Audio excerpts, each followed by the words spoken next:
This video involves a movie that shows graphic scenes of a character having surgery. Even though I've blurred these scenes out, viewer discretion is advised.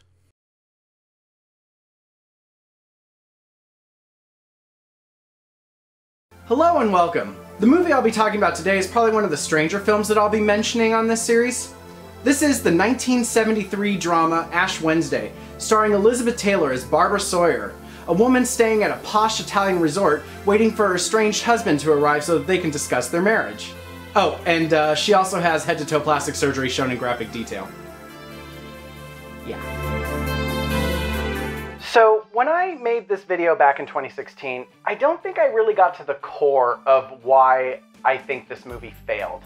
Because, as I've stated in my other videos, it's not always because it's a bad movie. For example, the iconic film Bringing Up Baby was initially a flop. Bringing Up Baby was considered one of the biggest turkeys of 1938, a total bomb at the box office.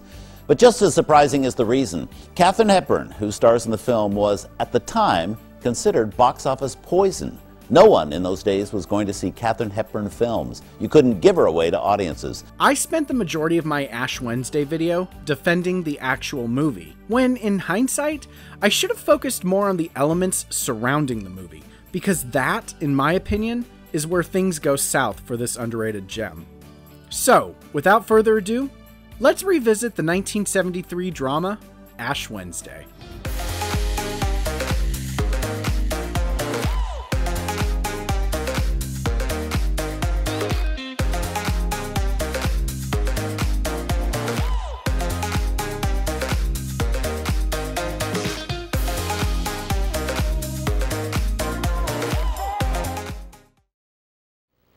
You mustn't be so hard on yourself.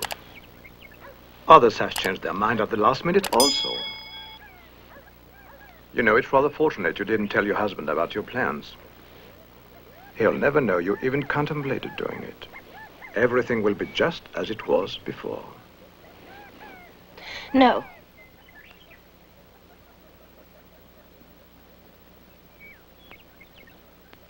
I'll go back with you.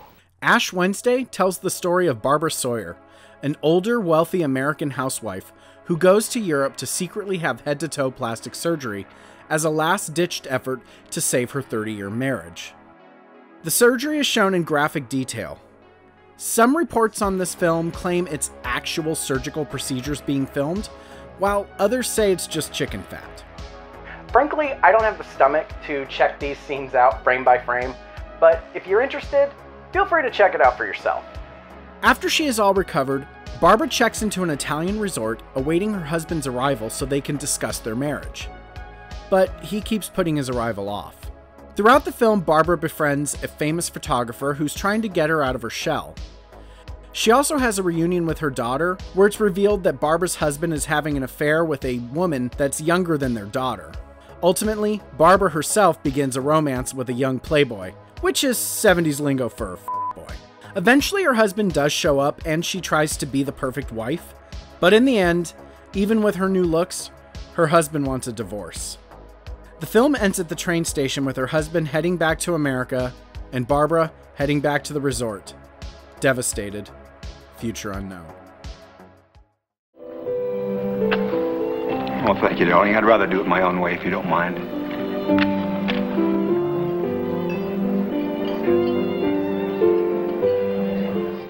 The film Ash Wednesday asks the question, what happens to the June Cleavers of the world when their husband and kids want to move on?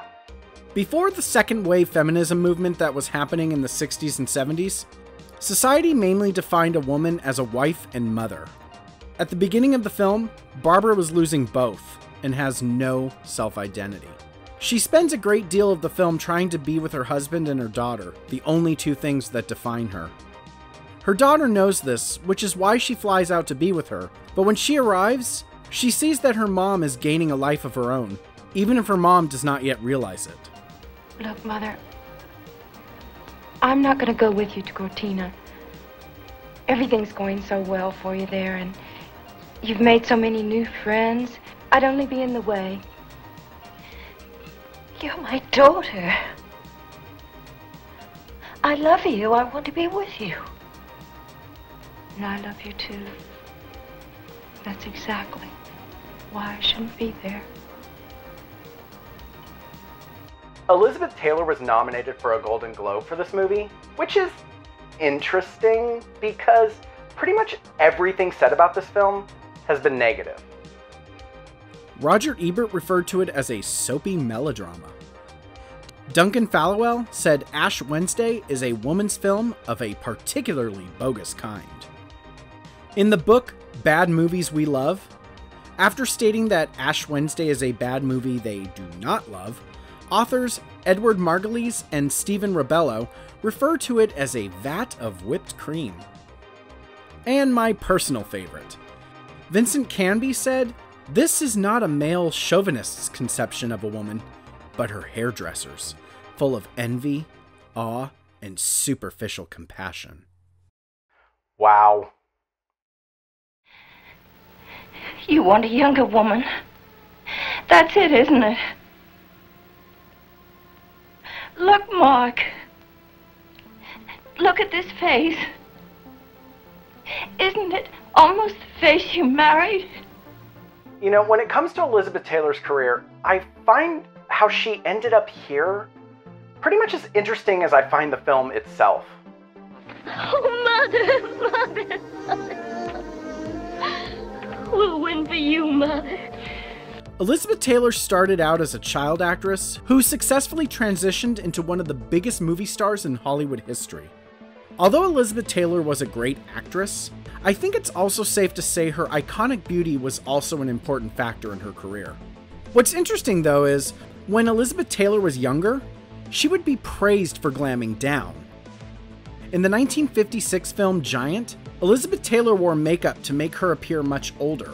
Director George Stevens said, "Beauty of her kind is hard to overcome. We put a real burden on her shoulders." And in 1966, 33-year-old Taylor gained 30 pounds to play the role of 50-something Martha in Who's Afraid of Virginia Woolf. So anyway, I married the SOB. I had it all planned out. First he'd take over the history department. Then when Daddy retired, he'd take over the whole college, you know? That was the way it was supposed to be. Getting angry, baby, huh? That was the way it was supposed to be. Taylor walked away with her second Academy Award for this role, but shortly after Who's Afraid of Virginia Woolf, Taylor's films struggled both critically and commercially. Jabs about her age and image soon followed. After starring in a couple of flops with her then-husband Richard Burton, a London Times reporter described the couple as a stocky couple courting premature middle age. They are nobody's ideal of young romance. And in 1968, critic Rex Reed said, "Something ghastly has happened over the course of her last 4 films. Taylor has become a hideous parody of herself. A fat, sloppy, yelling, screeching banshee." By 1970, after The Only Game in Town, a rom-com starring Taylor and Warren Beatty, failed to make any waves at the box office, Taylor's heyday was officially seen as over. Some film historians chalk this up to how rapid Hollywood was changing at the time. The kind of films that Faye Dunaway and Warren Beatty and Hoffman and Pacino starred in were really offbeat films and new kinds of films, much more sexually explicit, with far more violence in them. The Burtons were beginning to feel a back number. But due to the type of films Taylor will start making, it's also safe to say her age probably had something to do with it as well. Not long after The Only Game in Town, Taylor's films were frankly teetering on hagsploitation. Hagsploitation is the nickname for a style of film where an actress who is deemed past their prime plays rather unflattering roles. I'm a star. Norma, you're a woman of 50. Now grow up. The term was made popular with Hollywood icons Bette Davis and Joan Crawford in the 1962 film Whatever Happened to Baby Jane. Although hagsploitation films are almost exclusively thrillers, you'll definitely see elements of hagsploitation in Taylor's films starting in 1972, which is also the same year she turned 40. The first film Taylor made that, in my opinion, has hagsploitation energy was the 1972 film X, Y, and Z, a British film about an architect who finds love with a widow. The only thing in their way of pure bliss is the man's shrill hag of a wife who lives on a steady diet of scenery. She's a Celt from the top of the morning country. Actually, I have Spanish blood. Aha! Toro! The next film Taylor made was Hammersmith is Out, which is based on the classic tale Faust. I think this version is supposed to be a comedy. Again! Again! Oh, you poor, blind, dumb, stupid yellow belly. I am having a baby. Before making Ash Wednesday, in 1973, Taylor starred in Night Watch, a British-American thriller about a woman struggling with her sanity and may or may not have seen a dead body in the abandoned house next door. I actually made a video about this movie. I'll leave a link for you to check it out.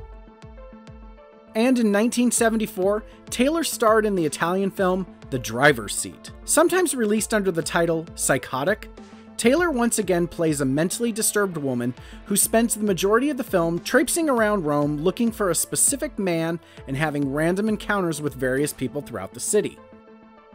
This film is so bizarre, you'll find yourself asking, is this like art or something? Some Taylor fans might have noticed I skipped over the 1973 film Divorce His, Divorce Hers, which stands out from the other films because the role Taylor plays isn't unflattering, and for the most part her age isn't a factor. But this film was also a TV movie, and television has always been kinder to aging actresses. Not kind, kinder. When it came to theatrical films, though, Taylor was no longer seen as a Hollywood movie star. Ash Wednesday came out right in the middle of these films, and this one feels like a hybrid of the two. In one corner, it definitely has hagsploitation energy. I mean, the surgical scenes alone. And just look at the film's poster. A team of surgeons with the tagline, Barbara Sawyer and her beauticians. But at the same time, this film also feels like an homage to classic Liz Taylor. I get the feeling this slimmed down, glammed up Taylor is trying to let film audiences know that she's still got it, while also letting audiences in on the tribulations of being an aging woman. This is a movie about a woman getting aged out of her life, which is basically what was happening to Elizabeth Taylor's career at the time. Barbara's desperate plea to her husband can also feel like Elizabeth's desperate plea to the public, who was moving on without her. You want a younger woman. That's it, isn't it? Look, Mark. Look at this face. Isn't it almost the face you married? And it's because of things like this why the surgical scenes in the movie are one of the rare situations where I wouldn't call the gore gratuitous.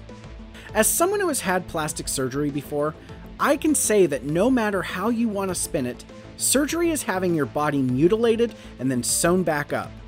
Sorry, it's brutal and it's painful. And although I do not regret my decision, when I watch these scenes, I really want people to realize that so many people willingly go through this, just in the hopes that the world would be a little kinder to them. And the real pisser is, it's not even a guarantee. This is shown in this film. Sure, she was able to have a romp with a boy that probably wouldn't have happened if she didn't have the surgery. But at the end of the day, her husband still got on that train to be with the woman who's younger than their daughter. As said earlier in the film, but no matter what she does, the younger woman will always walk into the room. And once again, this parallels Taylor's real life. After all the quips about her looks, Taylor went through a huge transformation for this role, and she knocked it out of the park. But that still wasn't enough for her to maintain relevance as a leading lady. So when I see all the discussion and commentary that can come from watching this film, and then see review after review reduce this movie to a soapy melodrama, I can't help but notice that all of these reviews are by men who just spent 100 minutes watching a movie they probably couldn't relate to. And I get the feeling that instead of trying to empathize, they simply dismiss it. Now, I'm not saying if you dislike this movie, then you hate women. What I am saying is, if you do dislike it, please bring something more to the table than bluster, bluster, soap opera, bluster, hairdresser, bluster, bluster. Send in the clouds. just... After Elizabeth Taylor's haxploitation era discussed in this video, Taylor never had an acting comeback. The majority of her film roles have either been smaller roles in ensemble films or starring roles in TV movies. Elizabeth Taylor's last theatrical film was the 1994 adaptation of The Flintstones. And not that this should matter, but I just want people to know that Taylor was a good 10 years older than the character Barbara Sawyer was supposed to be in Ash Wednesday. So for the critics that like to make cracks about her looks when her career started to dip, I went into Ash Wednesday expecting a campy haxploitation about a woman obsessed with youth. But instead, I found myself fighting back tears watching a woman desperately try to hold on to everything she knew. Sing with me, please. Oh, they'll all be there to meet her when she comes. Please.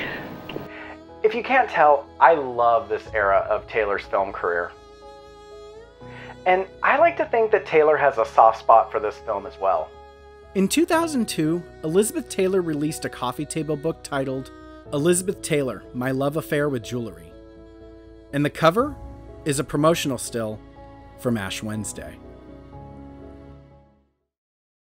I hope you enjoyed this video, and if you didn't already know, I now have a website, vidinsd.com. My website is going to have additional videos and content that isn't going to be found on my channel. I'll have videos that are strictly film recommendations. I also have a music section that talks about underrated musicians or underappreciated albums. And I'll even have a blog section. If this video made you interested in Taylor's later film career, I have a video on there about a TV movie she made in the 1980s.